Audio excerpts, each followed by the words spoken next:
नगर निगम देता था सुविधाएं, शिक्षा की सुविधाएं देता था, सफाई भी करता था, पेयजल, सीवर, सड़कें, पार्क, खेल के मैदान, बारातशालाएं जैसी सारी सुविधाएं नगर निगम देता था और हाउस टैक्स कम लेता था। अब हाउस टैक्स लगातार बढ़ रहा है और बढ़ रहा है और सुविधाएं घट रही हैं। स्वास्थ्य तो पूरी तरीके से नगर निगम से बाहर हो गया, स्वास्थ्य संवर्ग ही मृत हो गया। शिक्षा भी बेसिक तो पूरी तरह से बाहर हो गई, कुछ इंटर कॉलेज बचे हैं, बारातशालाओं के हाल भी बुरे हैं। तो इसलिए हम कह सकते हैं कि आपका हाउस टैक्स बढ़ा है और लेकिन सुविधाएं ज्यादा पैसे में नगर निगम कम दे पा रहा है। पहले कम गृह कर में सुविधाएं ज्यादा थी, अब बढ़े हुए गृह कर में भी बुनियादी सुविधाएं नहीं मिल पा रही हैं। हमारे यहाँ एक और स्थिति हुई गृह कर में कि जिसने कोई भी निर्माण या परिवर्तन नहीं कराया है, ऐसे लोगों के मकानों का भी गृह कर मनमाने ढंग से बढ़ा लिया गया है। जीआईएस सर्वे हुआ, जीआईएस सर्वे में बड़ी भारी खामियां थी, उसके आधार पर लोगों के गलत नोटिसेज आए हैं। और जो नया टैक्स लागू हुआ है, माननीय मंत्री जी, कोई भी टैक्स अगर लागू करना है तो आज की डेट से लागू होगा। ये बढ़ा हुआ हाउस टैक्स 2 साल पहले की डेट से वसूला जा रहा है, जो कि सरासर गलत है। और हमारे कानपुर में एक और ऐसा अवैध शुल्क लिया जा रहा है जो कहीं नहीं लिया जा रहा, अवैध नामांतरण शुल्क। हमारे यहाँ कानपुर में 1% नामांतरण शुल्क लिया जाता है, जो पूरे उत्तर प्रदेश में कहीं नहीं लिया जाता। इसलिए आज इस मौके का फायदा उठाते हुए आपसे मांग करते हैं कि इस अवैध शुल्क को भी कानपुर से समाप्त किया जाए। स्मार्ट सिटी के बारे में बहुत सारी बातें हुई। आपने 9,800 करोड़ रुपए लगा के स्मार्ट सिटी बनाने का दावा किया। सौभाग्य से मेरा जो क्षेत्र है वो भी स्मार्ट सिटी के क्षेत्र में आता है, एबीडी एरिया मेरा क्षेत्र है। मैं कह सकता हूं कि स्मार्ट सिटी में जो योजनाएं बनाई गई वो जन उपयोगी नहीं बनाई गई। बड़े बड़े नाम, बड़े बड़े दावे, लेकिन किसी जनप्रतिनिधि की कोई राय ले ली गई। जो स्मार्ट सिटी की गाइडलाइन भी थी, उस गाइडलाइन के अंतर्गत भी काम नहीं किए गए। अधिकारियों ने अपनी मनमर्जी से जो चाहा, जैसे चाहा वैसे काम कर लिया। एक एडवाइजरी बोर्ड बनाया गया, उसकी मीटिंग बुलाई गई। हम लोग बड़े अच्छे मन से गए कि इसमें सुझाव दिए जाएंगे, तो हम लोग बताया गया कि आपको केवल बुलाया गया है प्रगति आख्या बताने के लिए, कुछ सुझाव लेने देने के लिए आपको नहीं बुलाया गया है। तो स्मार्ट सिटी में जो काम हुए हैं, बहुत सारे अनुपयोगी काम हुए हैं।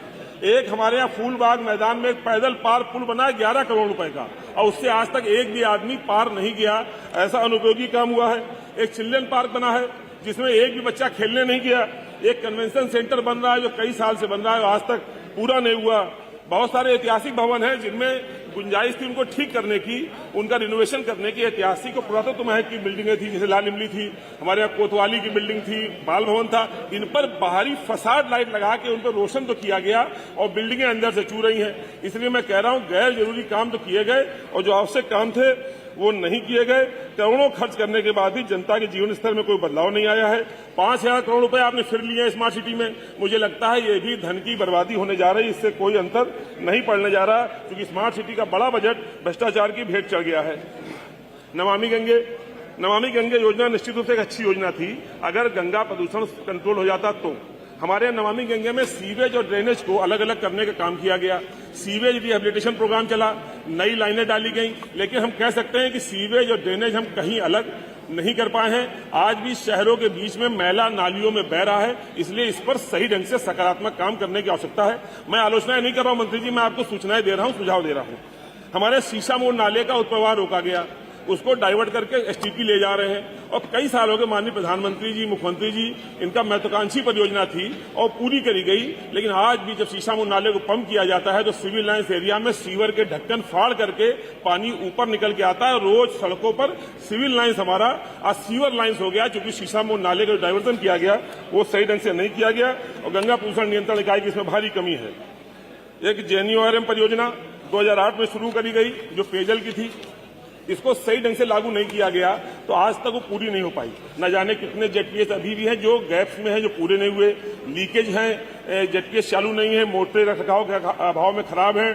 स्थिति ये है कि जेएनयूआरएम के रखरखाव का कोई भी बजट आपके यहाँ से जारी नहीं हो रहा है, जिसकी वजह से न लीकेज बन पा रहे हैं, न जेटपीएस चल पा रहे हैं, और तो और पंप ऑपरेटरों की तनख्वाह भी कई महीने तक नहीं पहुंच पाती है। इसलिए आपसे अनुरोध करेंगे कि जेएनयूआरएम को भी बजट आवंटित करके इसको चालू से रखने चलाया जाए। और जेएनयूआरएम की जो परियोजनाएं पूरी हो गई हैं उनको नगर निगम हैंडओवर तो ले ले। अगर नगर निगम हैंडओवर ले लेगा तो आगे उसका मेंटेनेंस होता रहेगा। हम सीवर टैक्स नगर निगम ले रहा है, जल टैक्स नगर निगम ले रहा है और जेएनयूआरएम परियोजना जल निगम चला रहा है, इससे भी परेशानी आ रही है। 15वां वित्त आयोग का बजट आपके द्वारा दिया जाता है, 15वां वित्त आयोग का सही इस्तेमाल नहीं हो रहा। पहले कमेटी होती थी कमिश्नर की अध्यक्षता में, सारे जनप्रतिनिधियों से राय ले लेती थी। अब वो कमेटी आपने कर दी मेयर की अध्यक्षता में। मेयर आपके हैं ठीक है, लेकिन वो आपके भी जनप्रतिनिधियों की राय नहीं लेते हैं, अपनी मनमर्जी से तानाशाहीपूर्ण ढंग से 15वें आयोग का जो बजट होता है उसकी बंदरबाट करते हैं। इसलिए हम चाहते हैं, अनुरोध है कि ये जरूरी किया जाए कि सारे जनप्रतिनिधियों की राय जल्द 15वें वित्त आयोग के बजट के उसके पहले दिया जाए। आपने पहले एयर पॉल्यूशन कंट्रोल के लिए और सॉलिड वेस्ट मैनेजमेंट के लिए भी धन आवंटित किया और बड़ा धन आवंटित किया, पर हम कह सकते हैं उसका सदुपयोग अगर हो जाता तो निश्चित रूप से फर्क पड़ता। आप दिखवा लीजिए कि जो पैसा आपने एयर पॉल्यूशन कंट्रोल और सॉलिड वेस्ट मैनेजमेंट के लिए दिया था उसको ठीक ढंग से वो हुआ कि नहीं हुआ। दो बातें होते हैं। एक ठेला पटरी रेहड़ी दुकानदारों का महत्वपूर्ण विषय है जो हमारे नगर निगम क्षेत्र में आते हैं। हमारे पास फेरी नीति है, पर फेरी नीति का हम लोग क्रियान्वयन नहीं कर रहे हैं। इसलिए जब तब बुलडोजर चला करके हम कभी भी इनकी रोजी रोटी और सम्मान स्वाभिमान को घटाने का काम करते हैं। सबसे महत्वपूर्ण बात, सफाई कर्मचारी हमारी रीढ़ है। आप भी मानते हैं, हम भी मानते हैं, पर एक ही काम के 4 वेतन है मानवर। नियमित सफाई कर्मचारी के वेतन अलग है, संविदा वाले का अलग है, आउटसोर्सिंग में भी 2 प्रकार के वेतन है। माननीय सदस्य सूक्ष्म कर लीजिए, क्योंकि कई सारे स्पीकर आपके हमारे टाइम में जा रहे नहीं, लेकिन कई सारी लिस्ट में है। तो 1 मिनट में कर लीजिए आप। हम चाहते हैं कि एक काम का एक समान वेतन किया जाए और जहां सफाई कर्मचारियों की कमी है वहां नई भर्ती करी जाए और मशीनें बढ़ाई जाए। 1 डे गवर्नेंस की बात तो आपने करी है, लेकिन हकीकत में जन्म मृत्यु प्रमाण बनवाना आज तारीख में भ्रष्टाचार, लेट लतीफी और दलाली का काम है। अभी आपने सीएम रिफंड भी जारी किया है, उसमें भी जनप्रतिनिधियों की राय नहीं ली गई।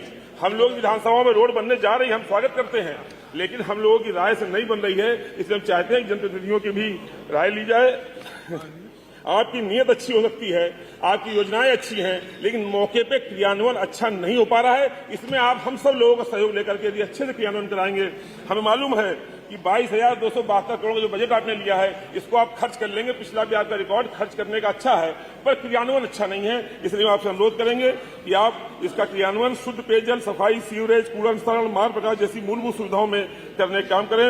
एक और रिक्त पद जो भी कर्मचारी रिक्त पद हैं उनमें भर्ती करावें। एक बात कहकर कि आप अक्सर कहते हैं कि बबूल काटते हैं, आप बबूल बहुत काट रहे हैं, पर बबूल की लकड़ी कहां जा रही है इसको भी जब पता लगाने का काम कर लें। ये कैसी विकास की बयार चली है, बस आंकड़ों में सरकार पली है, धरातल पर जब सच्चाई दिखती है तो जनता की आंखों में नमी जगी है। आपको बहुत बहुत धन्यवाद।